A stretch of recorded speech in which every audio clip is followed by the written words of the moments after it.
الحمد لله الذي هدانا لهذا وما كنا لنهتدي لولا أن هدانا يسوع النور للعالمين. Baba, katika jina la Yesu Kristo aliye hai, nasema ni asante. Mungu wangu usiyeshindwa, mwenye kushinda siku zote. Natubu dhambi na makosa na naomba msamaha wa dhambi kwa sababu mimi ni kiumbe. Na ukamilifu ni wako wewe Yesu aliye hai. Asante kwa pumzi bure. Asante kwa wakati huu bure. Asante kwa kila jambo bure. Napoanza kutoa mkanda huu wa kujibu madai ya wale wapinzani ya kusema Ukristo si dini bali elibuniwa, basi Mfalme na kuomba nipe pumzi, nipe unyenyekevu, unipe hekima, unipe maarifa, niondole maringo na kiburi, nitamke sifa zako, nisijinue bali nikuinue wewe.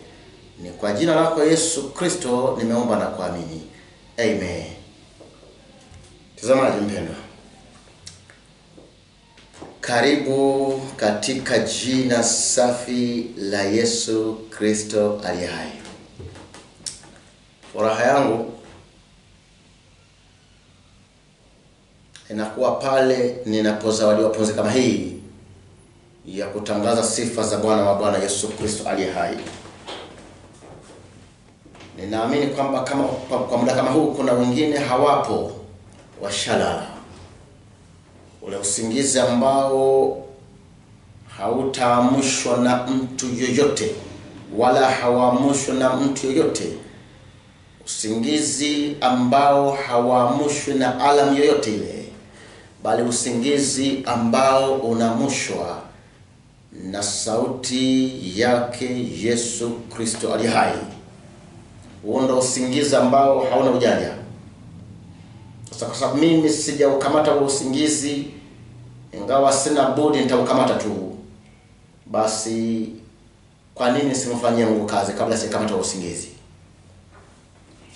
Na mimi kawaida yangu sipendi kupoteza time, kwa sababu ndugu yangu, kama umejaliwa tena kupata mkanda huu wa kuzijibu hoja za wapinzani wa imani hii ya Kikristo.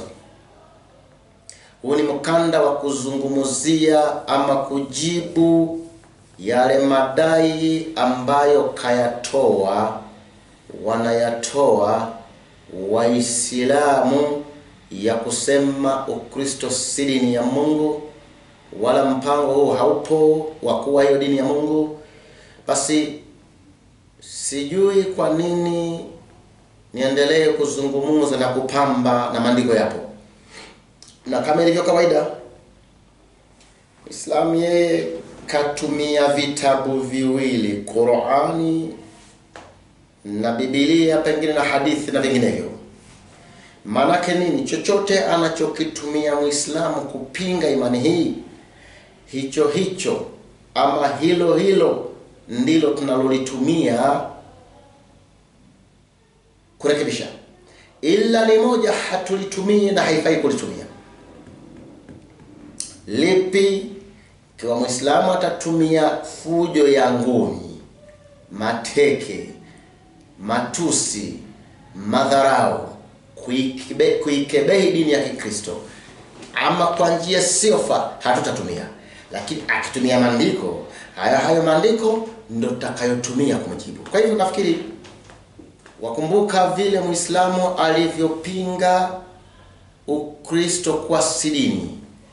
Alianza na Qur'ani sura ya 2 aya yake ya 213. Alianzia pale. Qur'ani sura ya 2 aya yake ya 213. Nafikiri waikumbuka vizuri kwa ule mkanda ule, maana huu ni muendelezo. Akasema watu wote walikuwa wa dini moja ya haki aliyokuja nayo Nabii Adam. Na mimi nasema hiyo aya kaitoa yeye, kainuku kutokana na tafsiri ya Al-Faris. Na mimi nasema katika tafsiri hiyo kwanza narekebisha na sirekebishe kwa mdomo, kilugha na kwa kulinganisha tafsiri zingine. Farisi kwa kutaka kuvutia kwake na kutaka kupoteza maana asilia ya lugha hapa, anasema watu wote walikuwa wa dini moja ya haki aliyokuja nayo Nabii Adam. Hicho ndio kipengele alichokitafuta Muislamu. Sasa kaona hapa wanaosoma tafsiri hii ya Kiswahili wanaona basi kama ni ya haki ndio akalinganisha mpaka mwisho akafika kusema dini ya haki aliyokuja nayo Nabii Muhammad ni ya Kiislamu. Sasa kabla sijaingia katika lugha kuikagua aya hiyo, wacha nichukue Qur'ani moja hapa ya Barwani, ya Sunni Barwani. Kubwa nzito kiasi, kwa hivyo utanivumilia. Umeiona hii? Barwani hiyo umeikamata vizuri. Inaitwa tarjumat. Inaitwa tarjumat al-muntakhabu fi tafsir al-Qur'an al-Karim ila al-lugha as-Swahiliyya.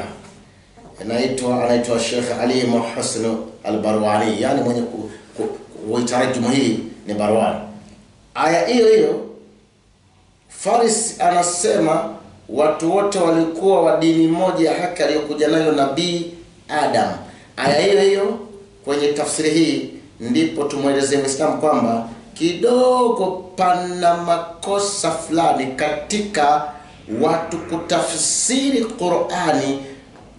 Nieleweke, tafsiri inaweza kawa na makosa, lakini lugha inaweza kabaki original.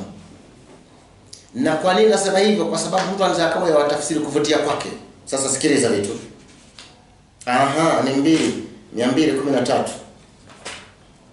Usichoke, ndo tunaanza. Na hizi ni DVD za kufanya wewe uketi katika semina na kujifunza namna ya kufikia watu wa Mungu. Sikiza aya. Watu wote walikuwa ni umma moja. Watu wote walikuwa ni umma moja. Huyo kasema watu wote walikuwa wa dini moja, bracket ya haki aliyokuja nayo Nabii Adam. Hapa watu wote walikuwa ni umma moja. Kisha sikiza, Mwenyezi Mungu akapeleka manabii, yani hamna Adam, hapa watu wote walikuwa umma moja. Haya. Sasa kati ya hata kuna haja kwenda huko. Nitumie hizi mbili kwanza. Sasa nani hapa mkweli mwenye kutafsiri kulingana na lugha? Ni huyo aliyetafsiri watu walikuwa dini moja haki aliyokuja nayo Nabii Adam, ama ni huyu ambaye anasema watu wote walikuwa umma moja? Tuisome katika lugha ya Arabia. Inasema kana nasu ummatan wahida. Kana nas ummatan wahida. Unaweza kupata pale wao ina shadda wenye kujua lugha, lakini hapa wao ya hapa ameitoa shadda mara nyingine, lakini anasema kana nasu ummatan wahida fab'atha Allahu an-nabiyina mubashirina. Huko sitakwenda. Point hapa kana nas ummatan wahida ama ummatan wahida. Tafsiri kwa sawa ya Kiarabu. Huyo ndo kapatia watu wote walikuwa umma moja. Hata wewe ndugu yangu pengine hata kama hujui Kiarabu, hebu sikiza.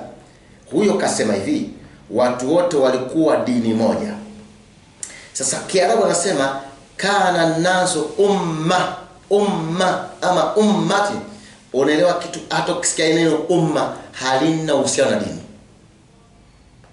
Ushajua kuna kitu gani kimfichwa huko ndani? Mbona huyo katafsiri hasa ilivyo? Huyo kuongeza dini ya haki. Nini katafuta? Akili za watu zianze kusema, zianze kukurubia kwamba basi dini hiyo ya haki, ukibagiwa ile 3:19 aliyosoma utakujua kwamba ni Uislamu. Kwa hivyo aya iko wazi. Kana nas umma. Hakuna hata kuongeza hapa, panatosha. Ummatan wahida. Umma moja. Si dini moja. Kwa hivyo hapa Muislamu akitoa hiyo, mwambie hapo hamna cha dini humo ndani. wala hakuna cha haki humo ndani, bali aya inasema watu wote walikuwa umma moja. Imeeleweka? Tushajibu. Sasa wacha tuteremke vile kateremka taratibu. Alipotoka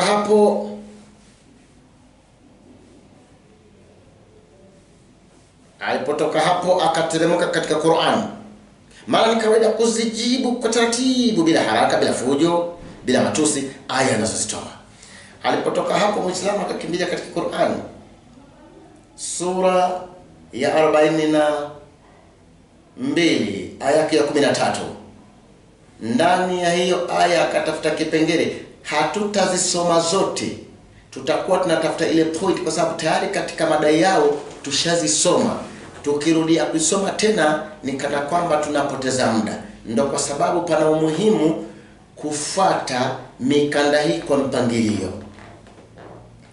Katika hiyo aya ametafuta kipengele kinaitwa sheria ya dini aliyopewa Muhammad, ndiyo ile aliyopewa Nuhu, Ibrahim, Musa na Isa na wengineo.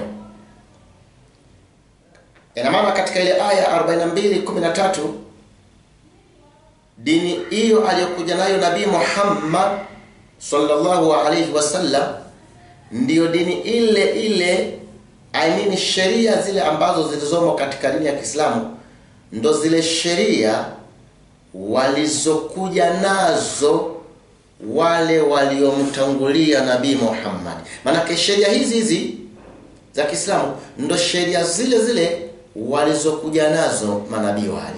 Maana nini? Kwamba basi dini ile ni moja, sheria ile moja. Sasa tunasema pia hapa pana makosa.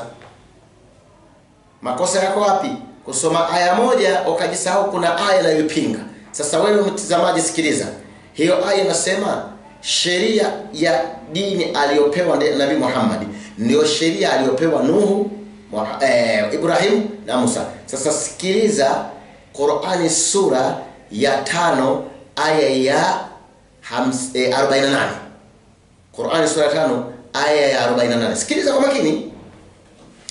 Na tumekuteremshia kitabu kwa ajili ya kubainisha haki, kinachosadikisha vitabu vilivyokuwa kabla yake na kuvihukumia kama haya ndiyo yaliyoharibiwa au ndiyo yaliyosalimika. Basi wahukumu baina yao kwa yale aliyoteremsha Mwenyezi Mungu, wala wasifate matamanio yao kwa kuacha haki iliyowafikia. Sikiza sasa point ndani ya hiyo aya. Na kila umma, maana ya umma ni watu, yani na kila watu ambao watu hawa katika karne fulani, yani katika miaka fulani, na kila umma katika nyinyi binadamu tumeujalia sheria yake na njia yake.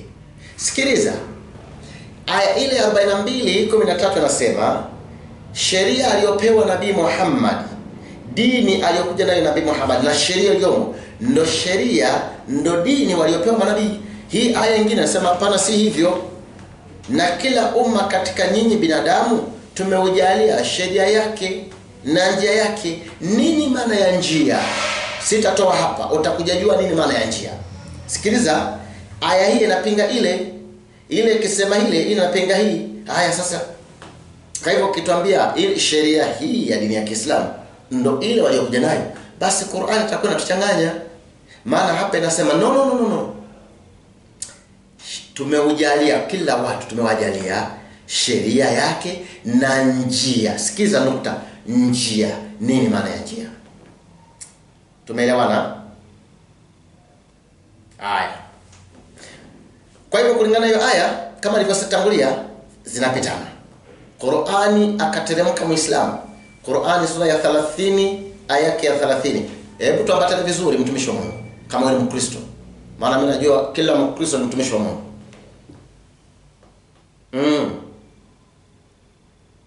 Mkristo yote ni mtumishi wa Mungu. Penda usipendi. Kwa sababu nasema nini? Ukishaamini Yesu ni Bwana, ukabatizwa, kilichobaki nilipoanza kuhubiri. Haijalishi una aya ndogo, aya moja tu ihubiri hiyo. Muhimu inamuinua, inamtukuza Yesu Kristo aliye hai.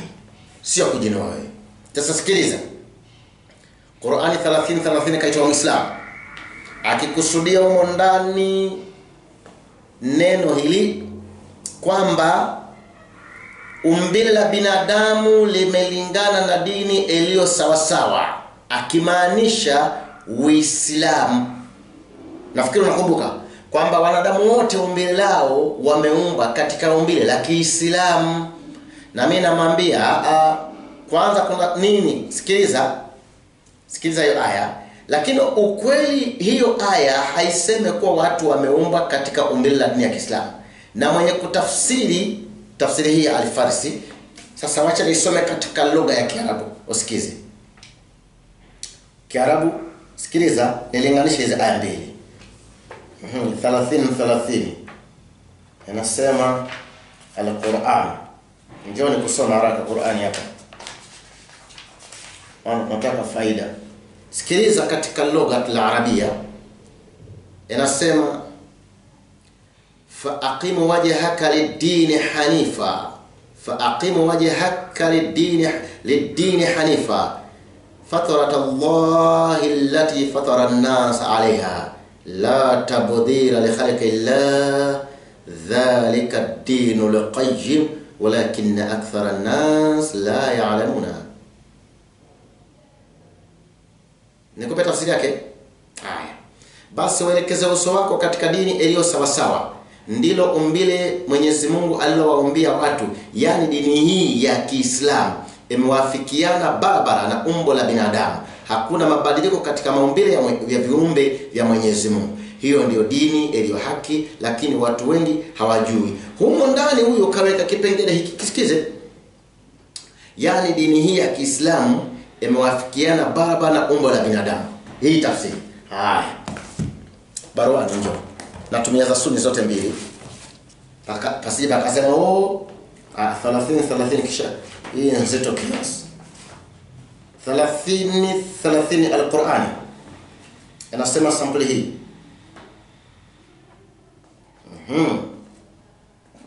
Haleluya. Bwana akabidhiwe sifa. Aya maikamati. Sikiliza. Basi uelekeze uso wako sawa sawa kwenye dini. Ndilo umbile la Mwenyezi Mungu alilowaumbia watu. Hapana mabadiliko katika uumbaji wa Mwenyezi Mungu. Hiyo ndiyo dini iliyonyoka sawa, lakini watu wengi hawajui. Je, ushajua ni kitu gani huyo kahepa? Hakuweka ndani. Huyo anasema yani dini hii ya Kiislamu. Yani kila anapendeza. Huyu anasema hicho kipengele dini ya Kiislamu hakimo, huyo kuongeza. Tunapatana? Tuko pamoja.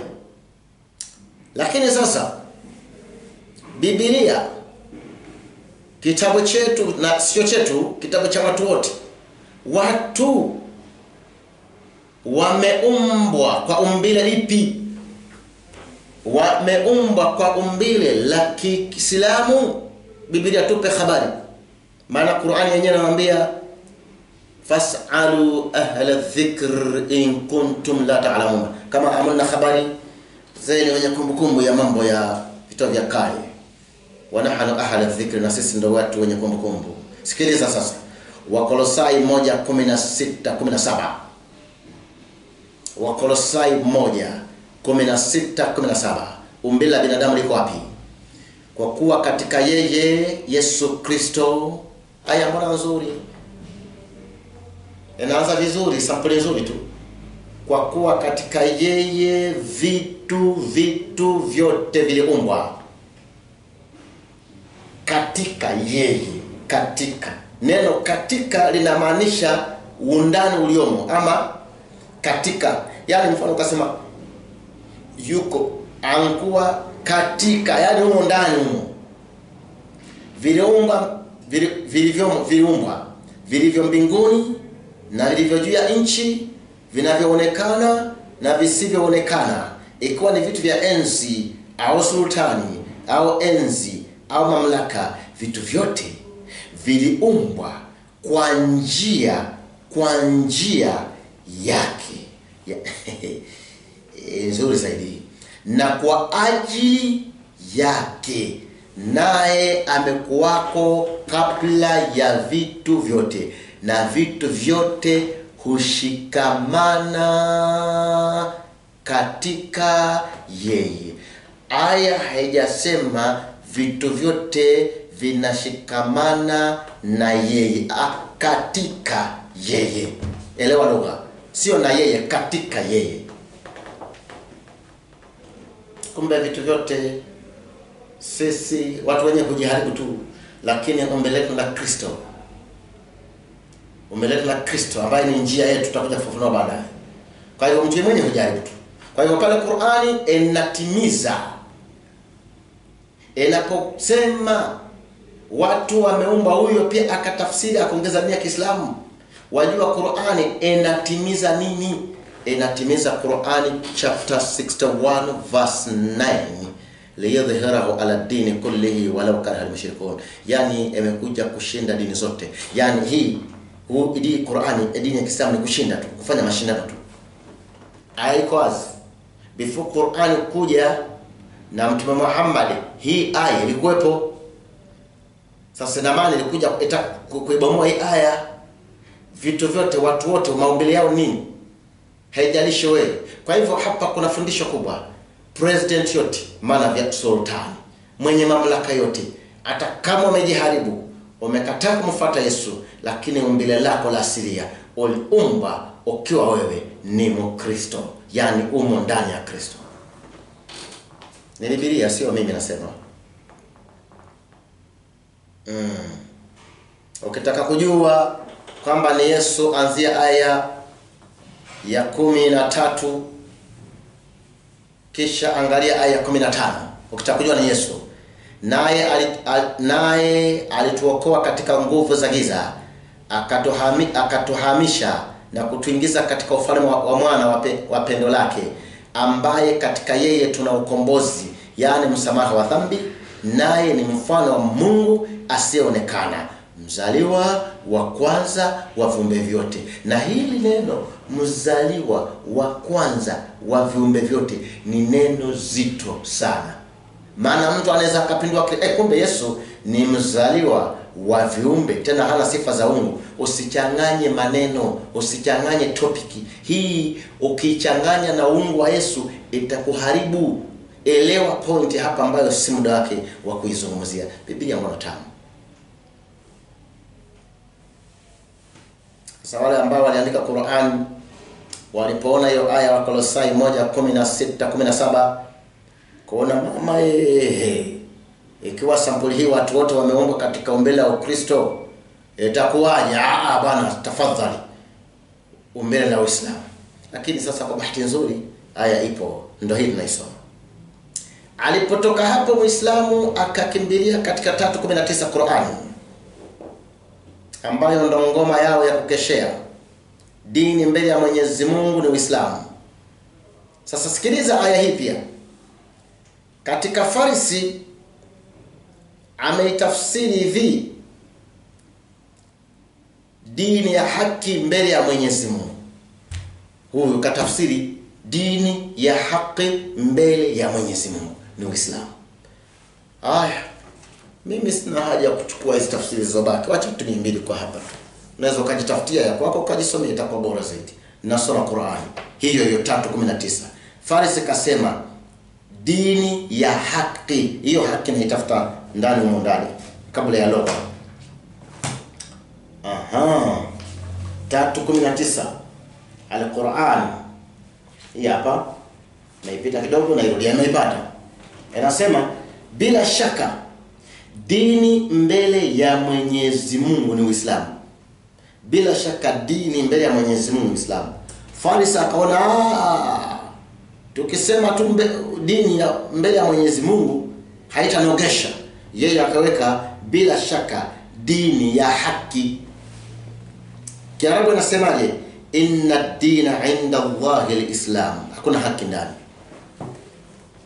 Kwa hivyo haki kuongeza ili kunogesha na kuwafanya watu wathibitishe kwamba Uislamu dini haki. Hamna haki. Nasema tu si ndio kweli. Na ukweli unaweka mtu huru. Na kama hutaki ukweli, utakuwa huru. Lakini sasa tuchukulie kwamba ndio sasa hakuna haki, tumeondoa haki. Sio sisi. Tuseme haki amna. Sasa tuisome katika lugha al-Arabia, inna dina inna Allah al-Islam. Inda Allah, mbele ya Mwenyezi Mungu. Swali, ikiwa mbele ya Mwenyezi Mungu ni inakuwa ndio haya haki, maana haki hamna, ama ni itakuwa ya uzima? Je, chochote kinachokuwa mbele ya Mungu, chochote kinachokuwa karibu, yani lugha, tutumie lugha, chochote kinachokuwa hapa karibu na Mungu, yani hapo mbele ya Mungu hapo kikakaribia kikawa mbele ya Mungu, kinakuwa ni cha haki? Biblia tupe jibu haraka. Ayubu 1:6, sikiza nukta nukuu ndani. Ayubu 1:6. Ilikuwa siku moja ambayo hao wana wa Mungu, sikiza, wana wa Mungu walikwenda kujihudhurisha mbele za Bwana. Hapa pana wana wa Mungu wamekwenda kujihudhurisha mbele ya nani? Sikiza, ndiko mbele za Bwana. Point inayokuja, shetani naye akaenda kati yao. Sasa hapa kuna wana wa Mungu wako mbele za Bwana, na hapa kuna shetani yuko mbele ya Bwana. Swali la msingi na la kisomi, shetani yuko mbele za Bwana, watoto wa Mungu wako mbele za Bwana. Haya, shetani pia ni mwenye haki kwa sababu yuko mbele za Bwana. Hasa mtazamaji na msikilizaji, pia so nisaidie kunijazia hapo paliposalia. Nijazia. Shetani yuko mbele ya Bwana, wana Mungu wako mbele ya Bwana. Haya, wote ni wa haki ama wote unafaa? Alipokimbia hapo, nazijibu hoja zake, aya zake. Kufundisha ni baada ya mkanda huu. Alipotoka hapo akakimbilia Qur'ani 385. Isikize. Hii aya nayo haikubaliki 385. Bana. Inayosema kwamba atakayetaka kufuata dini isiyokuwa ya Kiislamu haitakubaliwa kwake. Ndio sema kama unaikumbuka katika ule mkanda. Jamani, hivyo Islam. Marafiki zangu, mimi by the way sina chuki na nyinyi. Kana kwamba mmejaribu sana kunifanyia mazito, lakini sina ubaya kabisa. Huzuni, ningekuwa na ubaya ama ningekuwa sina na chuki, singeng'ang'ana sana kuwafikisha ujumbe huu. Lakini nang'ang'ana kwa jina la Yesu Kristo kuwafikisha ujumbe huu mzuri, maridadi, safi kabisa. Kwa hivyo nawapendeni. Mimi mniondoe katika orodha ya watu wenye kuwachukia, na kupendeni. Tena nakupendeni katika jina la Yesu Kristo aliye hai. Sasa hivi aya hii inaposema na atakayetaka kutafuta, yani dini isiyokuwa ya Kiislamu haitakubaliwa kwake. Kwani Qur'ani inagongana sana? Kwa nini nasema hivyo? Haya, twende Qur'ani sura ya 2. Hapa aya alipoitoa hiyo 385 alikusudia kwamba yoyote atakayetafuta dini, atakayekuwa na dini ambayo si ya Kiislamu haitakubaliwa kwake. Sasa tuzilinganishe aya mbili, kisha wewe mtazamaji utanambia. 262 Qur'ani 262 inasema kwanza katika Al-Farsi, katika walioamini mitume ya zamani huko na Mayahudi na Wakristo na Wasabai, yoyote miongoni mwao atakayemwamini Mwenyezi Mungu sasa kama anavyosema Nabii Muhammad, na akaamini siku ya mwisho na akafanya vitendo vizuri, watapata thawabu zao kwa Mola wao, wala haitakuwa hofu juu yao, wala hawatahuzunika. Umesikia? Ndani ya hii aya tafsiri ya Farsi kuna kipengele kisikizi. Narudia kidogo ukamata naelekea wapi? Sabahani. Katika walioamini mitume ya zamani huko na Mayahudi na Wakristo na Wasabai, yoyote miongoni mwao atakayemwamini Mwenyezi Mungu sasa kama anavyosema Nabii Muhammad. Kwani kuna shida? Njoo hapa. Hiyo Qur'ani 262. Al-Qur'an. Ile tu. Kwa nini jamani nyinyi mna okay. Subiri nisome andiko. 262. Njoo nikusome chap. Inasema hakika walioamini na Mayahudi na Wakristo na Wasabai, yeyote atakayemwamini Mwenyezi Mungu na siku ya mwisho na akatenda mema, basi watapata malipwa yao kwa Mola wao mlezi, wala haitakuwa hofu juu yao wala hawatahuzunika. Hii inasema sasa kama anavyosema Nabii Muhammad. Hii amna cha Nabii Muhammad. Hii inasema vizuri. Mkristo, Myahudi, Msabai, ni dini hiyo, atakayemwamini Mwenyezi Mungu na akafanya vitendo vizuri, basi atalipwa. Ile aya sasa hii na ile 3:85 inasema atakayekuwa na dini ambayo si ya Kristo, si ya Kiislamu, haitakubaliwa, siku ya mwisho atakuwa na hasara. Hii 2:62 inasema hapana, Wakristo, Wayahudi, Wasabai watapewa malipo yao, hawatakuwa na hofu siku ya mwisho. Haya sasa ni ipi?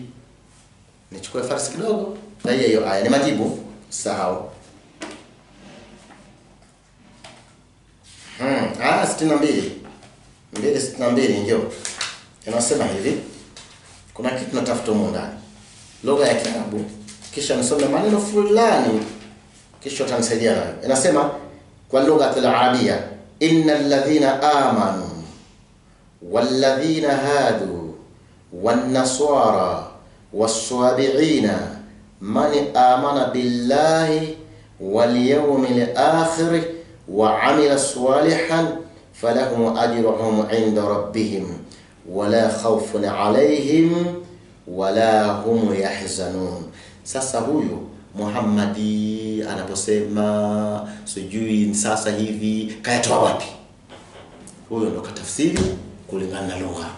Sasa sikiliza huyo baada ya kutafsiri hivyo, na kasema Qur'an nasema ile aya ya kwanza kwamba Wakristo hawana lao mpaka wa Waislamu, ndo maana yake. Sasa sikiliza alipotafsiri aya hapa chini, maneno ya chini hapa. Sikiza nasema hivi, tafsiri yake ya chini.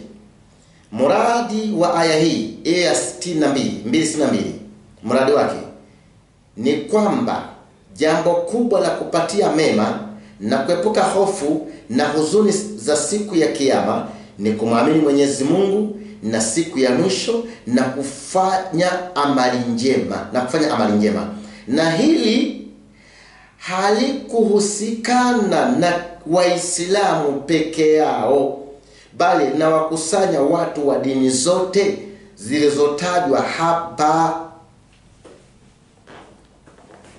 Yani jambo la kupata malipo, la kumwamini Mwenyezi Mungu, la nini, haliwahusu Waislamu tu bwana. Dini gani zilizotajwa?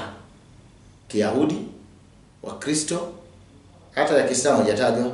Kwa hiyo aya hapana, bali imetaja nini? Inataja katika waliamini mitume ya zamani huku, na Mayahudi, Wakristo na Wasabai. 3.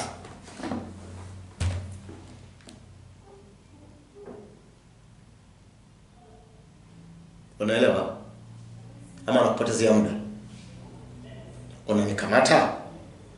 Huyu anasema Wakristo hawana shida, watapata. Tafsiri yake ya chini inalingana ile aya. Sasa unapotwambia kwamba Qur'an nasema ni aya gani, ukisema hii basi nakwambia hii napinga hii.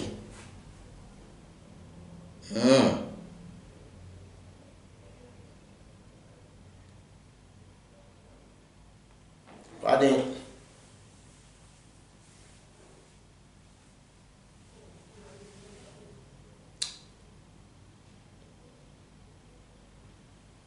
katika hicho kipengele alikuja kuongeza maneno ambayo napenda kusema, mengine siwezi kuyapeta kuweka kwenye mkanda itakuwa mirefu. Kusoma hiki kitabu utakamata mambo yaliyo ndani. Sasa tukimbie twende, sio kukimbia haraka, twende kwa aya nyingine. Alipotoka hapo Muislamu akakimbia katika Qur'ani 40 tunakwenda 40 Qur'ani. Ni kama zile aya zotoa zingine hapo juu. Akipenyeza Waislamu ndio watakaopewa malipo kule peponi, na makafiri akitukusudia sisi tutapata adhabu kama alivyosema. Na akazidi kuharibu maneno katika hiyo 40 akasema kuwa peponi mwanamume wa Kiislamu atapewa wanawake 70. Uliyasikia haya? Na huyu ndiye atakayekuwa maskini wa peponi kwa kuwa na wanawake wachache. Na wake wachache akaomba dua ya kuipata hiyo pepo, ya kupata wanawake 70 na zaidi. Aya hiyo ni nzuri kwa sababu haijasema Waislamu. Hiyo aya hii 40. Unataka kujua? Aya 40 yeye kasema Waislamu. Kwa nini mimi nizungumze sana vitabu viko hapa? Kazi yangu hapa Mungu ameniita kufafanua vitu. Sikiza 40 Qur'an. Kisha niambie. Sikiza vizuri 40 Qur'an. Inasema afanyaye ubaya hatalipa ila sawa na huo uovu wake, na afanyaye wema akiwa mwanaume au mwanamke naye ni Muislamu, basi hao wataingia peponi waruzukiwe humo bila hisabu. 40 ishamaliza kidogo, nikimbilia sehemu hii 40. 40 nimekupita kidogo nyuma, ndio hapa. Lengo hapa tunafundishana Wakristo, jueni kwamba tusipovichambua vitabu kwa makini, watoto wetu, wazee wetu, dada zetu wataporomoka kuacha wokovu ulio dhahiri. Sasa sikiza 40 aliyosoma. Kwa tafsiri hii ya Farsi inshallah nayo. Inasema mwenye kutenda uovu hatalipwa ila sawa na huo uovu wake, na anayetenda wema akiwa mwanamume au mwanamke naye ni muumini, basi hao wataingia peponi waruzukiwe humo bila ya hesabu. Hapa hakuna muumini Muislamu. Hapa nasema muumini, maadamu unamwamini Mwenyezi Mungu, ukitenda mambo mazuri utalipa. Huyo akasema Muislamu, huyo akasema muumini. Sasa swali linakuja,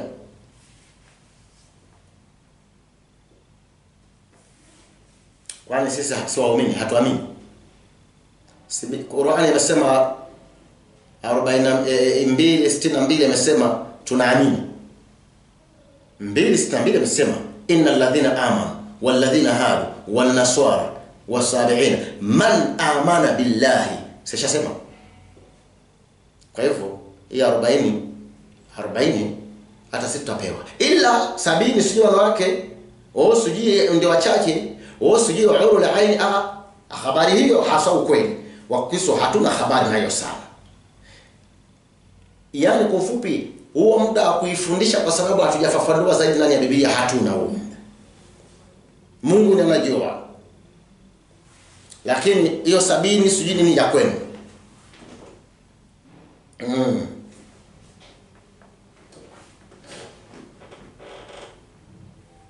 Sasa alipotoka hapo akakimbilia kulinganisha mavazi. Akakimbia katika Walawi 16:4. Akakimbia akalinganisha Qur'ani 12. Qur'ani sura ya 12 aya 17 mpaka 18. Hizo aya kweli ziko wazi kuhusu mavazi ya kanzu, lakini kusema eti sikiza, hizo aya zipo. Jamani wa Kristo, tukitaka kufanikisha huduma ya Bwana tusipinge ambalo lipo, ila tunapinga tafsiri ya yule mpinzani, maana analipa tafsiri ambayo si sahihi. Hizo aya kweli ziko wazi kuhusu mavazi ya kanzu, lakini kusema eti ukivaa kanzu basi wewe ushakuwa Muislamu, hapo ndipo penye uongo. Kanzu ya Haruni haina uhusiano wote na Uislamu. Kwa nini? Sikiza. ni ya kitani, mshipi wa kitani, suruali za kitani, kofia ya kitani. Sasa hizi kanzu zenu mnazozivaa nyinyi Waislamu ni za aina hiyo? Ndio swali hilo.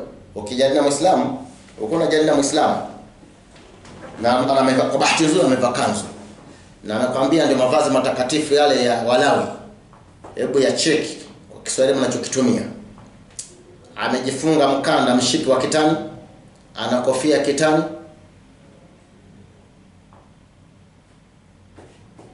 ana suruali ya kitani. Lakini mimi ninavyojua, ukimuuliza yeye Muislamu swali kama hayo na amevaa hizi kanzu hizi, yatarajie mambo mawili. Tarajia neno atakalokuambia, lazima pressure kwanza yako iteremshe, na Mungu analijua. Sababu ukimkaba Muislamu kwa kimaandiko tu, utajuta kuzaliwa, na kama huna roho wa Mungu ndani yako, moja kwa moja mieleka itashuhudiwa na wengi. Ndio kweli. Ama kile kisa cha Yusuf kinachoonyesha kuwa alikuwa akivaa kanzu, mimi siwezi nikapinga kuwa hakuwa akivaa kanzu, la. Lakini kusema kweli, mavazi ya watu wa zamani hayakuwa hayo tunayovaa kwa sasa, na zaidi mavazi ya watu wa bara la Mashariki ya Kati na kwengineko kama Wahindi, wa China, vazi lao kuu ni kanzu mpaka leo hii. Lakini wengi wao si Waislamu. Ndio Abdullah al-Farisi akasema katika kuifafanua aya hii katika tafsiri yake ya Qur'ani Kiswahili,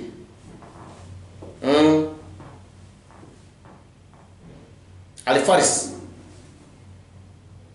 huyu, ukisoma Qur'ani sura ya 4 tafsiri yake aya 19 Qur'ani, al-Farisi anasema jina wala kanzu si Uislamu.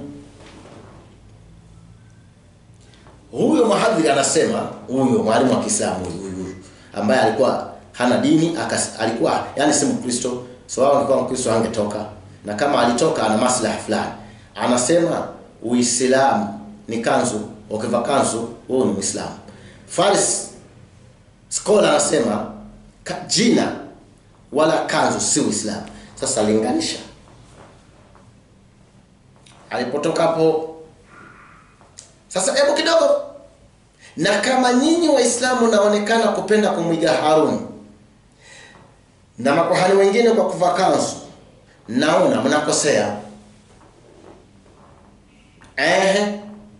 Kwa sababu gani? Mungu kampa maelekezo mazuri Haruni ya kuvaa kanzu. Nyewe Waislamu kama mnataka kumwiga Haruni kwa kuvaa kanzu, kwanza hamwezi, maana tumejua hamna sura ya kitani, kofia ya kitani, mshipi wa kitani, hamna. Lakini sasa hiyo mavazi ya Haruni yalikuwa yanavaliwa vipi? Yanavaliwa vipi? Sikiliza. Walawi 16:23. Na Haruni ataingia katika hema ya kukutania, naye atavua mavazi yake ya kitani aliyoyavaa alipoingia katika patakatifu, ataacha humo. Ninyi mnaacha humo? Nazungumzia Haruni. Usije kaniambia Yusufu. Nini? Maana ukitoa Walawi ilikuwa inamlenga Haruni. Ataacha humo. Mavazi yenyewe ni matakatifu. Hufai kutembea nayo ovyo mitaani. Na zaidi mpaka mifuko ya kanzu zenu, kanzu za hizi kanzu, ukiziangalia zingine zembeba kilo 2, 3, 1 na nusu ama 1 za mirungi ama mira. Sasa tena mnatembea nazo mtaani. Sasa zile za Harun usizilete katika mazungumzo. Usije kaniambia hata Yesu alikuwa anavaa. Tunazungumzia Harun kwanza, huko tutafika baadaye. Yusuf alikuwa anavaa? Huko tutafika. Najibu zile za Harun.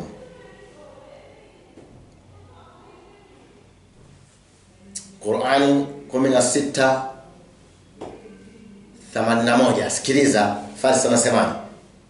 Qur'ani 16:81. Nini maana ya kanzu? Na Mwenyezi Mungu katika vitu alivyoviumba, Qur'ani, amekufanyieni vitu viletavyo kivuli, na amekufanyieni maskani katika milima, na amekufanyieni kanzu zinazokukingeni na joto.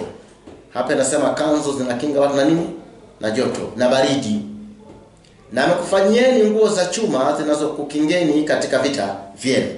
Namna hivi anakutimizieni neema zake ili mpate kutii. Sasa kwa mujibu wa aya hii, kanzu ina kazi ngapi? Upo? Kwa mujibu wa aya hii, kanzu ina kazi ngapi? Mimi hapa nimeona aya inasema, na sikejeli baide, inasema zinazokukingeni na joto na baridi. Hiyo ndiyo kazi ya kubwa ya kanzu. Kwa kuwa maana Farisi amesema kanzu jina, wala kanzu si dini. Sasa tunaona hapa kuna kazi maalum. Hiyo aya au samahani,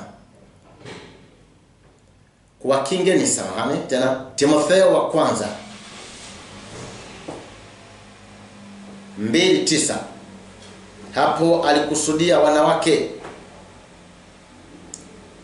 wamefundishwa, yani samahani, kwa sababu inafundisha adabu. Timotheo wa kwanza 2:9, mimi binafsi sina shida nayo, lakini yasema na Waislamu. Aya inasema, hii aya Timotheo 2:9, Timotheo wa kwanza 2:9. Hii aya mimi mwenyewe naipenda sana. Sio imo ndani ya Qur'ani hii, kwa sababu inafundisha adabu nzuri kwa wanawake wanaokiri uchaji wa Mungu. Pengine kama kuna Mkristo mwenye mawazo ya kuipinga, basi yeye tena hataitwa Mkristo bali mpingaji wa neno la Mungu wetu. Lakini aya haijasema kuwa wanaofaa kuvaa hivyo lazima wawe ni Waislamu. Hapana. Kisha nyinyi Waislamu mna vituko sana. Aya imesema wanawake wanaokiri uchaji Mungu. Haijasema wanawake wa Kiislamu. Kwa hivyo mwanamke awe ni Mkristo, anamcha Mungu, yuwafaa kuvaa vizuri. Hiyo haina tatizo. Kisha nyinyi Waislamu mna vituko sana. Sababu vituko si matusi. Mnadhani Paulo, yani hivi vituko vyao wika hapa, wanamdharau Paulo si mtume, mjomba, shangazi, sijui nini, maneno mengi tu. Lakini hapa wanamnukuu. Sasa si mtume, haya aliyozungumza ni shetani. Mtaniambia baadaye. Sasa hebu tuangalie kama hiyo aya inahusu Waislamu. 1. Si kwa kujipamba kwa dhahabu.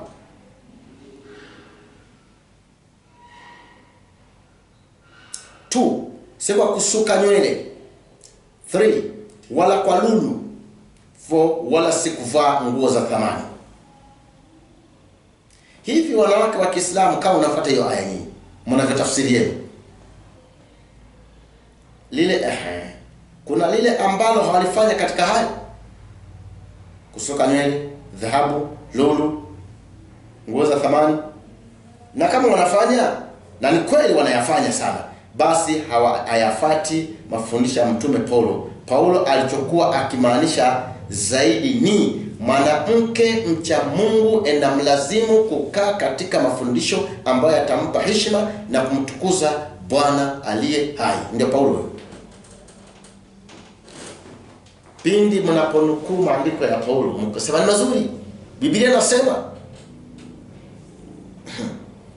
Alipotoka hapo, hiyo Timotheo ailinganisha na Qur'ani 33 aya yake ya 59, 33:59, ambaye inasema wanawake wajistiri. Tushaijibu tukasema sisi wanawake kuvaa vizuri, usimuone mtu anaitwa jina la fulani ama pengine jina linaashiria kwamba ni Mkristo, kavaa vibaya ukafikiri ndio Ukristo. Ni yeye.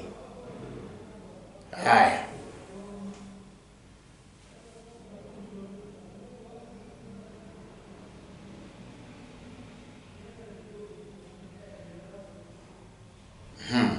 Hebu nipasome hapa. Yaani mwanamke amevaa mpaka aya hiyo ni kama vile tayari nishaelezea. Yaani hiyo 33 aya yake, sura ya 33 aya yake ya 59. Nishaelezea. Lakini kuna maneno hapa nitaka. Lakini haya wanawake wa Kiislamu wanayoyafaa sisi hatuyataki kabisa. Yaani mwanamke anavaa mpaka ninja, anafunika uso wote mpaka wawezi wakamtambua. Tena zaidi anaongezea socks na kufunika viganja vya mkono. Hata Qur'ani haijasema wanawake wajifunike namna hiyo. Hatari sana. Haijasema hivyo bwana. Sikiza Qur'ani inasema nini? Kama inasema wanawake wavae ninja. Nawaambie Waislamu wanawake wainamishe macho yao. Hiyo ni Qur'ani 24 aya yake ya 31.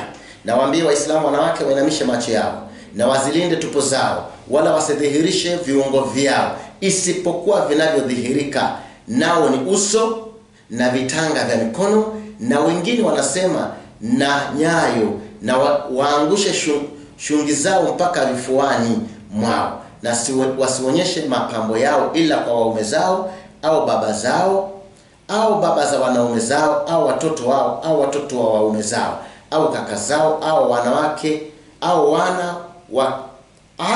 wana wa kaka zao au wana wa dada zao au wanawake wenzi wao au wale waliowamiliki mikono yao ya kuume, watumwa wao au wafasi wanaume wasio na matamanio kwa wanawake au watoto ambao hawajajua mambo yanayohusu uke, wala wasipige miguu yao ili yajulikane wanayoyaficha katika mapambo yao. Natubieni nyote kwa Mwenyezi Mungu enye Waislamu ili mpate kufaulu. Qur'ani kwa sababu hata maulama wanasema uso na viganja vya mkono na vya miguu, nyayo. Sasa hii ninja ni maoni ya watu ni maulama, lakini Qur'ani hajasema. Kwa hivyo sisi kwa nini sisi hatupendi sana na hatuwezi kuruhusu mwanamke wetu wa Kikristo avae ninja? Biblia inasema yaliyotangulia kuandikwa, yalishaandikwa kutufundisha na kutuonya. Sikiliza kisa kilichotokezea kwa watu wenye kujifunga ninja. Mwanzo 38:13 mpaka 15. Mwanzo 38:13-15. Huyo Tamari akapewa habari kusema mkweo anakwenda Timna akate manyoya ya kondo zake. Basi akavua nguo za ujane wake, akajivika utaji, akajifunika uso, akakaa mlangoni pa Enaim karibu na njia ya kwendea Timna, maana aliona ya kwamba Shela amekuwa mtu mzima wala hakuozwa au mkewe. Yuda alipomwona alimdhania kuwa ni kahaba, maana amejifunika uso. Yuda alipomwona alidhani ni kahaba, maana amejifunika uso. Kafafanua mwenyewe. Ni si mimi na si matusi. Sifafanui. Nasema tu simesoma aya. Kumbukumbu la Torati akatoa 22:5. Hiyo aya hata haina mjadala. Ni chukizo kwa mwanamke yote yule, na Ukristo hauruhusu ila maoni na mazoea ya watu. Yes, ni chukizo. Wao kavaa nguo za kike, ula kavaa nguo za kiume, ni chukizo. Mimi sijadili. Na mtu akivaa, narudia, hata kama anajiita Mkristo, ajue anachukiza Mwenyezi Mungu. Kutoka 3:4-5. Akalinganisha na Qur'ani 20:9-12. Aya zinaonyesha kuwa Musa aliambiwa avue viatu vyake kwa sababu mahali alipokuwa palikuwa ni mahali patakatifu. Sasa Muislamu akasema aliyoyasema na kazilisha uchumvi, akasema wao wanavua viatu wakiingia katika nyumba ya ibada msikitini, na sisi tunapingana na maandiko. Kwa hivyo Musa alikuwa Muislamu kama wao kwa sababu ya kuvua viatu. Kuongeza kapanga. Sikiza sasa. Mimi na hakika ndani ya Qur'ani hakuna aya hata moja inayowaamurisha Waislamu kuvua viatu wakati wakiingia msikitini, hamna. Wacha ndani ya Qur'ani, hata ndani ya hadithi hamna. Bali Muhammad alikuwa anaswali na viatu. Unataka kujua? Soma kitabu cha Bukhari, hadithi namba 383. Bukhari, sahihi Bukhari. Hii ni mama yake Bukhari, yani hii inaitwa Sharh al-Bukhari lakini sharh yake. Bukhari hadithi namba 383, juzu ya kwanza. Pana maneno yanasema hivi. Hadithi ya Anas bin Malik kutoka kwa Sa'id ibn Yazid al-Azdi. Amesema nilimuuliza Anas bin Malik. Anas bin Malik alikuwa ni mtumishi mkubwa sana miongoni babake sahaba, yani asamani yeye ndo wale ambao huyo Anas alikuwa ni mtumishi wa mtume mzuri tu, tena akaza ulama, anaitwa Malik bin Anas. Hivi mtume, sasa huyo Anas anaulizwa, hivi mtume alikuwa anasali na huku amevaa viatu vyake? Anas ambaye alimtumikia mtume alipofika tu Madina miaka 10 kamili, anasema ameulizwa kama mtume alikuwa anaswali na huku amevaa viatu, anasema akajibu ndio. Ene hadithi. Sasa unaingia msikini na viatu, kanisa na viatu. Nini? Ni hao Waislamu hawa. Usiwalaumu sana. Elimu yao ndio hivyo. Lakini sisi Biblia inatufundisha namna hii. Kuna kitu Biblia inatufundisha. Yeremia 2:25. Zuia mguu wako usikose kiatu, na koo yako isiwe na kiu. Lakini wewe ulisema hapana, matumaini kabisa. Matumaini kabisa la, maana nimewapenda wageni nami nitawafuata. Biblia inasema hapa, zuia mguu wako usikose kiatu. Mhubiri 5:1, jitunze mguu wako endapo nyumbani kwa Mungu, maana ni heri kukaribia ili usikie kuliko kutoa kafara ya wapumbavu ambao hawajui kuwa wanafanya mabaya. Hapa inawezekana na tafsiri zaidi ya moja. Kujitunza mguu wako, maana usiende katika mabaya, kutenda anasa zako, mguu wako usiingie pabovu. Lakini pana kitu, mimi nikiwa nimevaa kiatu changu vizuri nenda kwa nyumba ya Bwana, si nitakuwa nimeutunza? Nitagongwa na miba kweli? Mawe je? Hebu naona tafsiri nzuri hiyo. Nyumba ya Bwana ni ipi ambayo inafaa tutunze miguu yetu? Mguu usikose kiatu. Ila elewa lugha. Ukilala tuwezi kulala na viatu. Lakini Timotheo, tunaangalia nyumba ya Bwana ambayo inafaa tutunze miguu yetu. Timotheo wa kwanza 3:15. Lakini nikikawia upate kujua jinsi wapasavyo watu kwenenda katika nyumba ya Mungu iliyo kanisa la Mungu aliye hai, nguzo na msingi wa kweli. Kumbe nyumba ambayo inafaa tutunze miguu yetu ni nyumba ya nani? Ya Bwana, ambaye ni ipi? Kanisa. Lakini Muislamu akijua neno kuvua lina maana moja, kama wanavyopenda kutafsiri neno kuvua na maana moja. Hebu tumuulize kuhusu Joshua je? Joshua 5:13. Joshua 5:13. Ikawa hapo Yoshua alipokuwa karibu na mji wa Yeriko, akavua macho yake na kuangalia, na tazama mtu mume akasimama kumkabili mbele yake, naye alikuwa na upanga wazi mkononi. Kama kuvua kuna maana moja ya kuvua viatu. Haya, sasa swali, Yoshua alipovua yale macho kayapeleka wapi? Elewa Biblia wakati mwingine anaposema kuvua, elewa ina zaidi ya maana ya kuvua.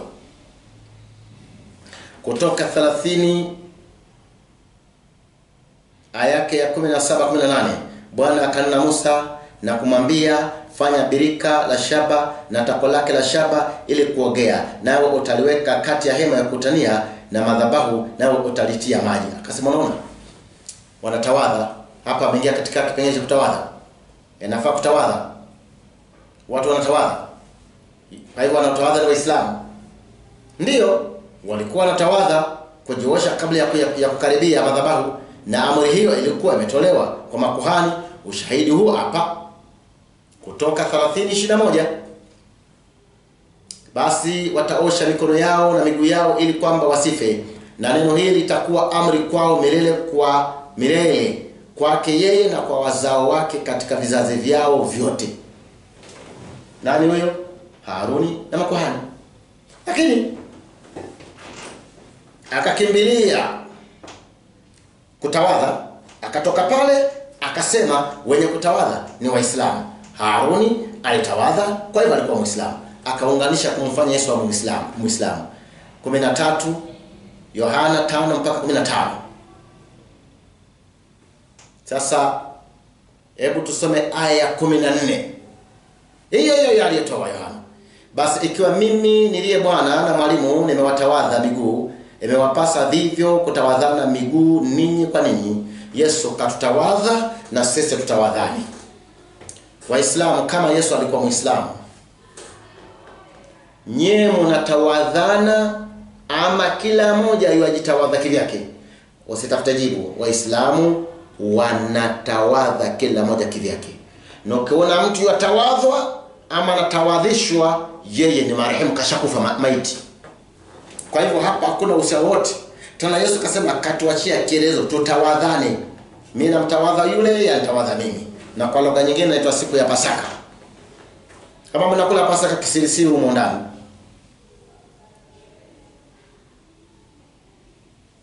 Luka 4:16 alitoa hii aya ili kuonyesha kwa Yesu alikuwa akiingia katika sinagogi.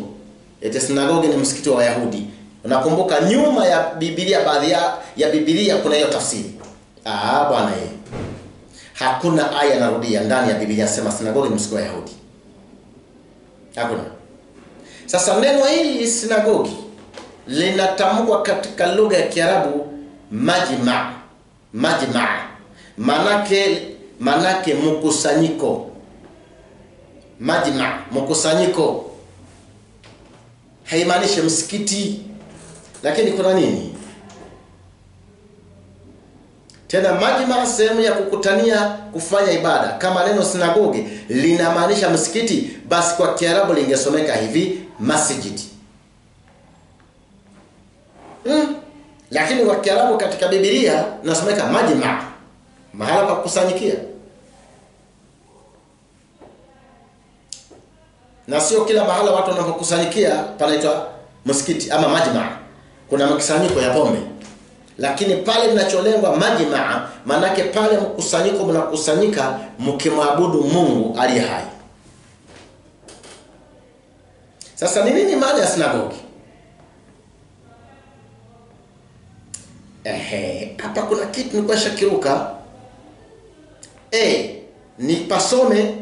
Hakuna aya ndani ya Biblia inayosema kuwa sinagogi ni msikiti ama ni msikiti wa Kiyahudi, wala haitapatikana ila kwenye baadhi ya Biblia za Kiswahili, kama nilivyotangulia kusema, ndio wakaweka kamusi ya kusema hivyo. Neno hili sinagogi kwa Kiarabu linasomeka hivi majma, likiwa na maana ya kukutania, sehemu ambayo inakutanisha watu, na kwa sababu wanaokutana hapo wanakutana kwa ajili ya ibada, litakuwa na maana ya kindani hivi, sehemu ya kukutania kufanya ibada.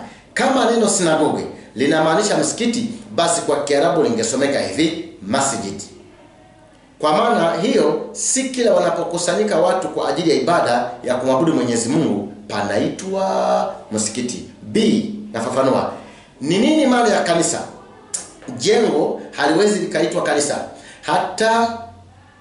hata kama litakuwa linapendeza vipi, bali kinachofanyika sehemu fulani kuitwa kanisa, kinachofanya sehemu fulani kuitwa kanisa ni pakishatengwa kwa ajili ya watu kukutana ili kufanya ibada kwa ajili ya Mwenyezi Mungu, pakatakaswa, na si kila sehemu inafaa kwa ajili ya kutengwa kuitwa kanisa. La, ni sehemu ambayo inafaa. Sasa wale waumini wa Kikristo wakiwa wanakutana pale na kumwabudu Mungu, hapo panaitwa kanisa ama kusanyiko la watakatifu. Hata kama ni nyumbani kwa mtu, la msingi panastahili kutengwa kwa ajili ya utukufu wa Mungu, panaitwa kanisa. Ushahidi huu hapa wa Kolosai 4:15. Wasalimuni ndugu walioko Laodikia na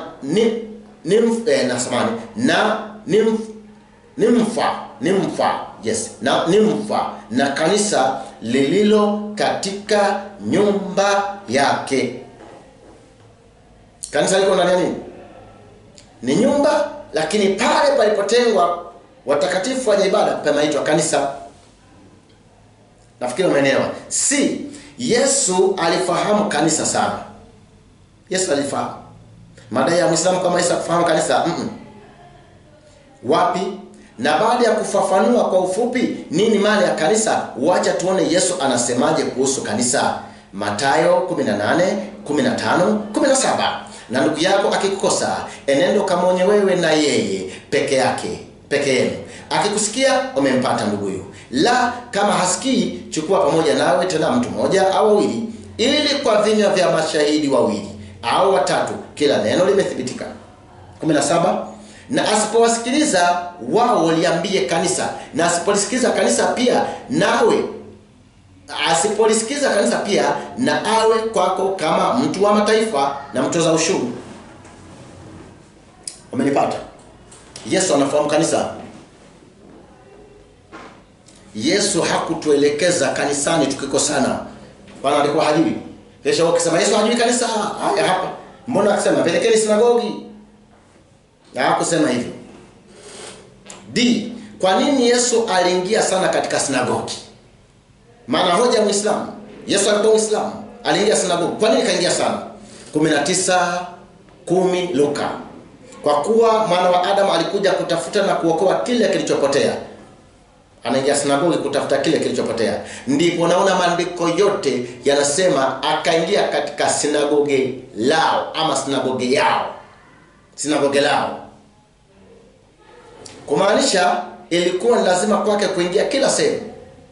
Sasa sikiliza. Wewe umetoa 4:16. Ukitaka kujua Yesu kaingia kanisani, sinagogi, kwa hivyo alikuwa Muislamu, kilichompeleka ni hiki hapa. 4:18 Luka. Roho wa Bwana yu juu yangu, kwa maana amenitia mafuta kuwahubiria maskini habari njema. Amenituma kuwatangazia wafungwa kufunguliwa kwao, na vipofu kupata kuona tena, kuacha huru waliosetwa. Aliyasoma maneno hayo masikioni mwao wote. Inamaanisha ndani ya sinagogi mlikuwa na watu ambao ni wafungwa, viziwi, vipofu na wenye mapepo. Kwa hivyo ilikuwa lazima kwa Yesu kuingia ndani ya sinagogi. Luka 4:33. Na ndani ya sinagogi mlikuwa na mtu mwenye roho ya pepo mchafu, akalia kwa sauti kuu. Mapepo ndani ya sinagogi. Mapepo ndani ya nini? Sasa tukichukua tafsiri ya Muislamu kuwa sinagogi ni msikiti, si msikiti, tuchukue sasa akili zake kwamba sinagogi ni msikiti. Sasa patasoma hivi.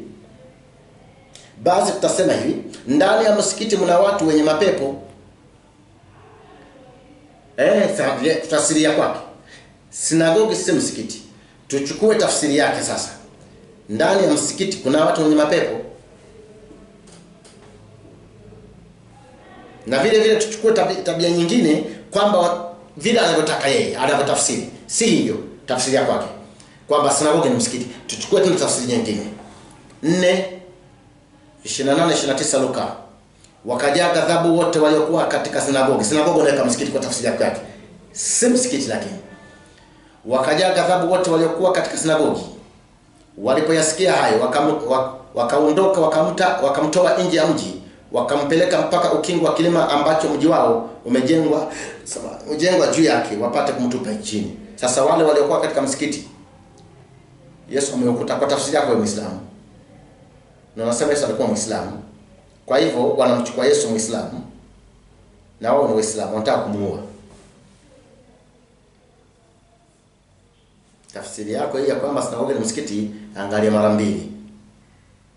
Hiyo ndiyo tabia Mwokozi. Aliwapelekea neno pamoja na uponyaji, lakini wao wakamwandilia vita na kutaka kumuua. Ndipo Yesu akatutahadharisha. Yesu akatuambia hivi kuhusu sinagogi. 10:17 Mathayo. Jihadharini na wanadamu, kwa maana watawapeleka mabarazani na katika masinagogi yao watawapiga. Kwa hivyo sisi mambo ya sinagogi ndio Yesu akaswambia tukikosana tukiwa na ikhtilafu tunakwenda kanisani. Tunaliambia kanisa. Maana yake tunawaambia watakatifu wanaofanya eneo ile kuwa ni kanisa. Sio kwamba tuambie jengo. Qur'ani 22 aya yake ya 40. Je, msikiti ni sinagogi? Nasoma kwa hii. Iko hapa hii.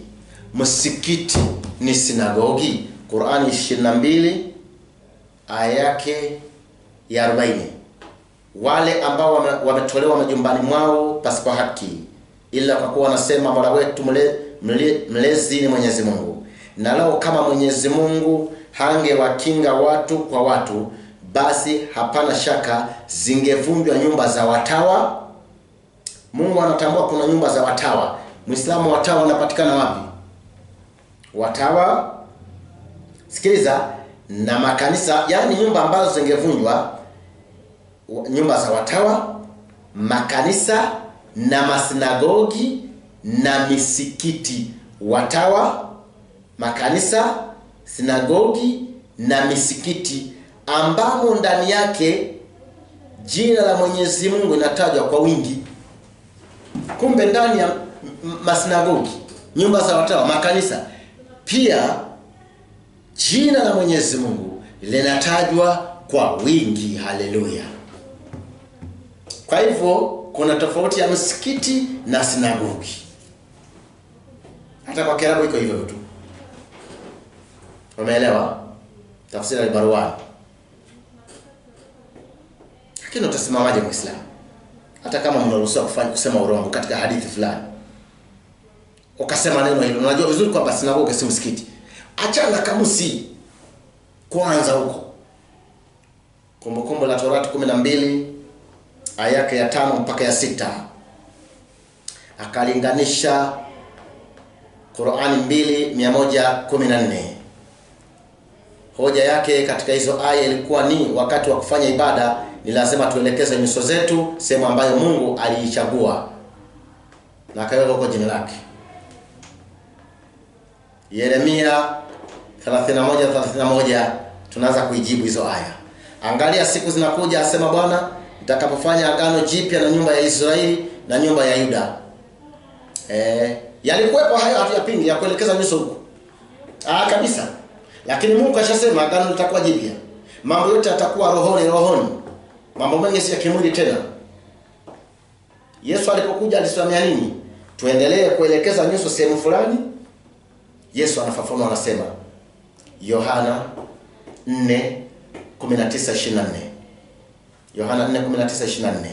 Yule mwanamke akamwambia, ni kisa cha mwanamke Msamaria na Yesu Kristo. Yule mwanamke akamwambia, Bwana, naona ya kuwa u nabii. Baba zetu waliabudu katika mlima huu, nani husema ya kwamba kule Yerusalemu ni mahala patupasapo kuabudia. Yesu akamwambia, mama, unisadiki. Saa inakuja ambayo hamtamwabudu Baba katika mlima huu wala kule Yerusalemu. Nyinyi mnaabudu msichokijua, sisi tunaabudu tukijuacho, kwa kuwa wokovu watoka kwa Wayahudi. Lakini saa inakuja, nayo sasa ipo, ambayo wamwabudu halisi watamwabudu Baba katika roho na kweli, kwa maana Baba awatafuta watu kama hao wamwabudu. Mungu ni roho, na wamwabudu yeye imewapasa kumwabudu katika roho na kweli. Haleluya. Sio kule Yerusalemu, si mlimani, roho. Na Mungu anataka sasa kwenye kuabudu katika roho na kweli.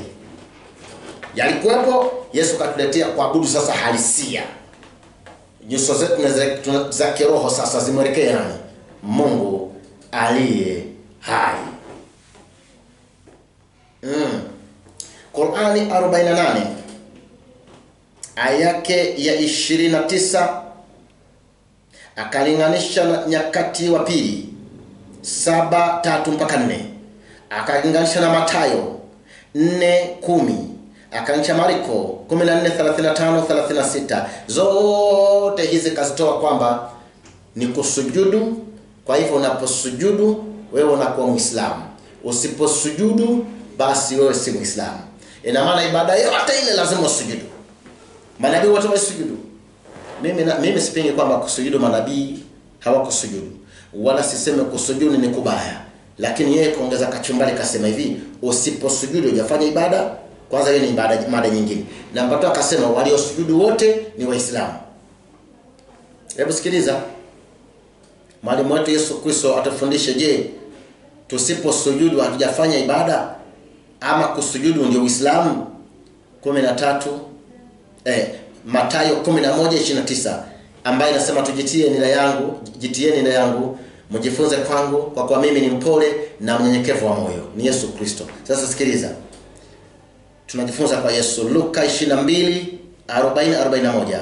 Alipofika mahala pale aliwaambia, ombeni kwamba msiingie majaribuni. Mwenyewe yani Yesu akajitenga nao kama kiasi cha kutupa jiwe, akapiga magoti akaomba. Yesu kapiga nini?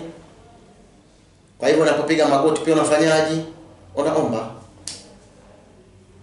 Mbona mngangania kusujudu tu? Mbona la magoti amlioni? Na wapi Yesu katuambia usiposujudu hujafanya ibada? Angetuambia basi. Kwa hivyo sisi tunapiga magoti tunamfuata Yesu. Yohana 17:1. Pana maneno tena. Tunajibu mambo ya kusujudu. Maneno hayo aliyasema Yesu, akainua macho yake kuelekea mbinguni, akasema, Baba, saa imekwisha kufika, mtukuze mwanao ili mwana wako naye akutukuze wewe. Yesu anaangalia wapi? Juu. Yalikuwa maombi ama si maombi? Aya 9:17-9 natuambia Yesu alikuwa anaomba, mimi nawaombea hao, siombee ulimwengu, bali hao ulionipa, kwa kuwa hao ni wako. Pia aya 20:80, wala si hao tu na waombea, lakini na wale watakaoniamini kwa sababu ya neno lao. Haya, kama angekuwa amesujudu Yesu katika hiyo 17, angeangalia juu. Ama utasujudu kisha macho yaangalia juu? Okay. Danieli 6:10.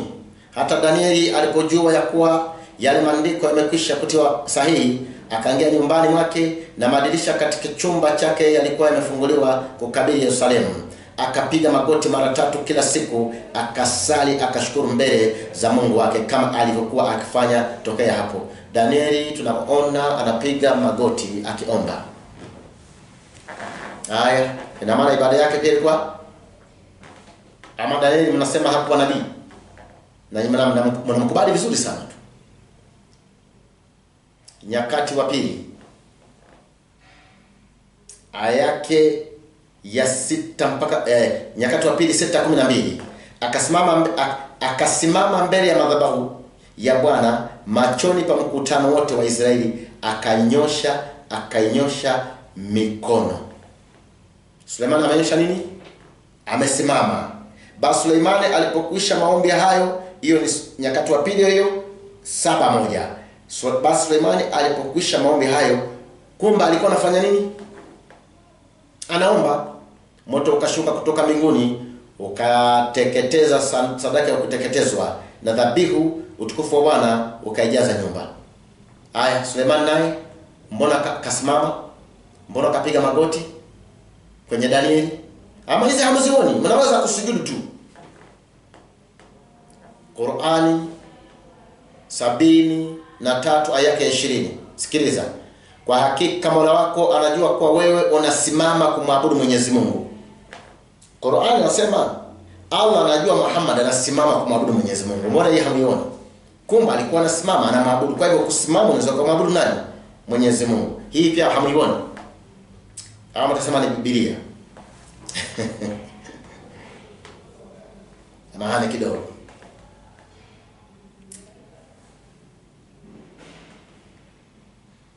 Mathayo 11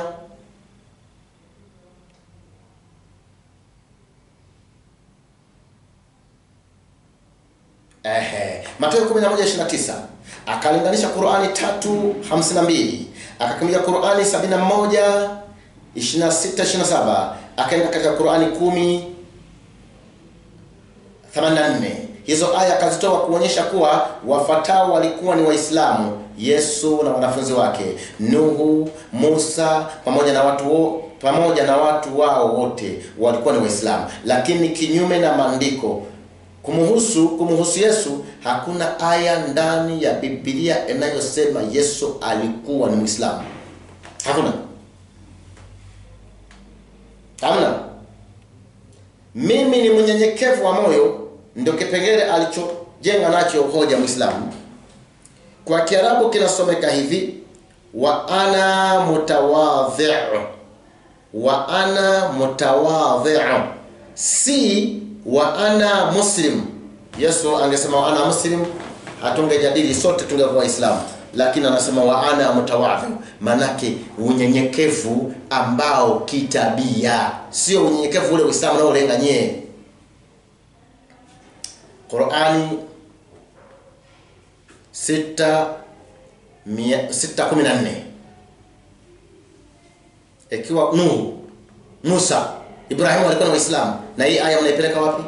Qur'ani 6:14, sema je, nifanye Mola wangu asiyekuwa Mwenyezi Mungu, ambaye ndiye muumba wa mbingu na ardhi, naye hulisha wala halishwi. Sema Muhammad, yani hakika mimi nimeamrishwa niwe wa kwanza katika wenye kusilimu. Kwa hivyo wa kwanza kusilimu ni nani? Ni Muhammad. Ukipinga na kuongezea aya nyingine, Nuhu hakuwa Muislamu, ni ya kwako, nakupa aya nyingine 39:12 Qur'ani. Na pia nimeamrishwa niwe wa kwanza wa viumbe wanaojisalimisha kwa Mwenyezi Mungu. Musa, Nuhu, aya ni ya kwako. Qur'ani inasema kiumbe cha kwanza chenye kusilimu, kiumbe cha kwanza cha kusilimu ni Muhammad. Qur'ani imetangaza 39:12. Aya. Ama utaikata hiyo. Musa alikuwa kanisani. Sasa tunaambia wanaokwenda kanisani kama watakuwa ni Waislamu. Matendo ya Mitume 7:35-38.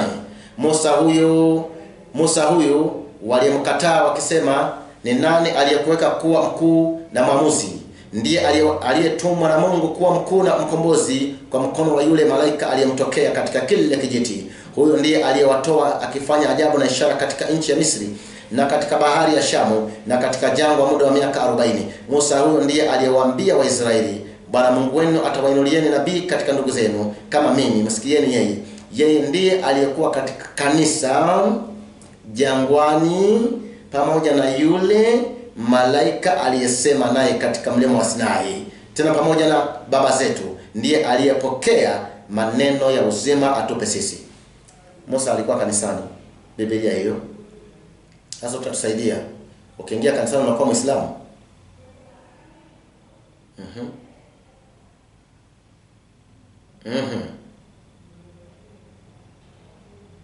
Samahani kidogo.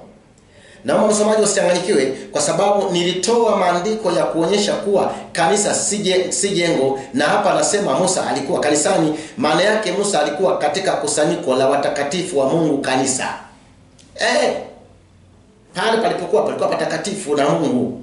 Kwa hiyo palikuwa ni kanisa. Kanisa si jengo. Nafikiri hakuna haja kurudia huko, shelewa. Matendo ya Mitume 11:26 kaitoa hii kuonyesha kwamba Paulo na wenzake ndio waanzilishi wa Ukristo. Neno Ukristo kaanzisha Paulo, na kuna baadhi ya Wakristo pia wanayo dhana, lakini tumuulize Yesu Kristo ni kweli. 9:41 Marko, kwa kuwa yeyote atakayeonyesha nyinyi kikombe cha maji, kwa kuwa nyinyi ni watu wa Kristo, amini nawaambia hata kosa thawabu yake. Yesu ndio anaanza kusema kuna watu wa Kristo. Ina maana kuna Wakristo wa Kristo. Yaani hawa ni Wakristo. Yaani watu hawa ni Wakristo. Lugha hii fupi, maana nzuri, Wakristo. Yaani baada ya kusema watu wa Kristo tunasema tu Wakristo. Ni kama kusema wa Kenya, kisha sema watu wa Kenya. Unasema tu wa Kenya. Sasa Yesu ndo kaanzisha watu wa Kristo. Sisi ni watu lakini sisi ni wa Kristo. Ndio tunaita wa Kristo.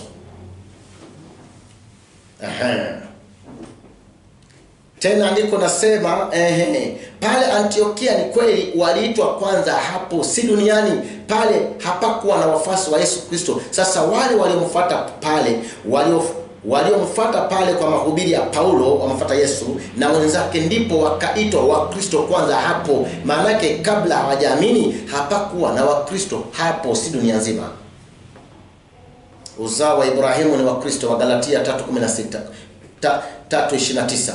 Na kama nyinyi ni wa Kristo, basi mmekuwa uzao wa Ibrahimu na warithi sawa sawa na ahadi. Kumbe wa Kristo ni uzao wa Ibrahimu sawa sawa na ahadi, na zaidi sisi ni warithi. Haya, naam, wana wa ahadi ni wa Kristo. Hayo ndiyo maandiko.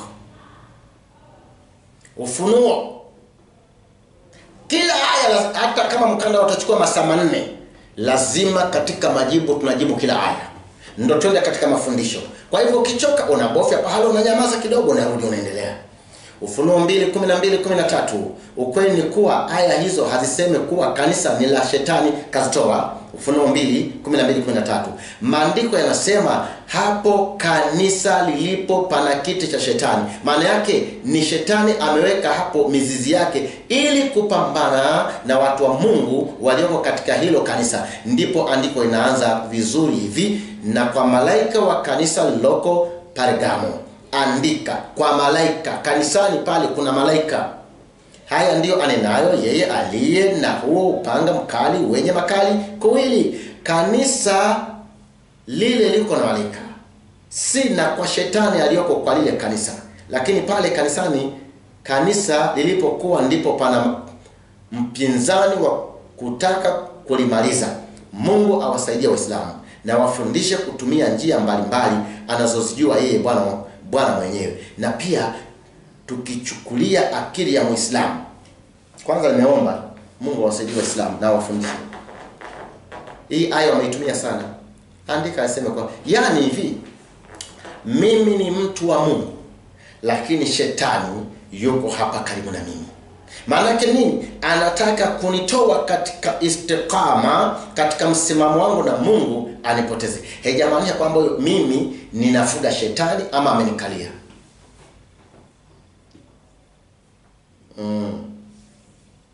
Umeelewa? Sasa tuchukulie akili ya Muislamu kwamba akili yake, sivyo? Lakini akili yake kwamba amesema kanisani kuna shetani. Kumbuka pale nyuma kidogo kasema sinagogi ni msikiti wa Wayahudi. Sasa chukua msikiti, tuchukulie akili yake. Ufunuo 3:9. Tazama nakupa walio wa sinagogi la shetani. Muislamu sikasema kwa kizake sinagogi ni nini? Ni msikiti. Sasa tusome hivi: tazama nakupa walio wa msikiti wa shetani. Kwa hivyo msikiti ni ya nini? Tuchukulia hivyo.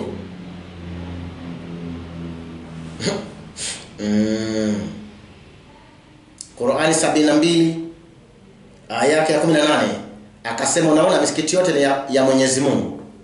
Ndiyo, hiyo aya inasema hivyo alivyoisoma yeye. Lakini sasa kama msikiti yote ya Mwenyezi Mungu, yani uko na msikiti yote ya Mwenyezi Mungu. Haya, kuna hii aya 9, sura ya 9 aya 107. 9:107 inasema, samahani, na wako wanafiki wengine waliojenga msikiti wa kuleta udhia na kutia nguvu ukafiri.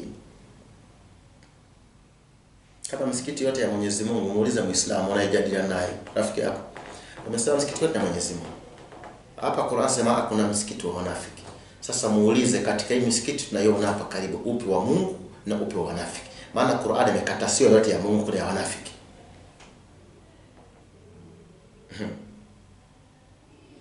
Tasikia wanafiki ni nyinyi makafiri. Wakafiri hawajengi misikiti. Misikiti hujengwa na Waislamu. Nimesema misikiti ni nyumba ya nani? Ya Mwenyezi Mungu. Yaani misikiti ndio yote ya Mwenyezi Mungu.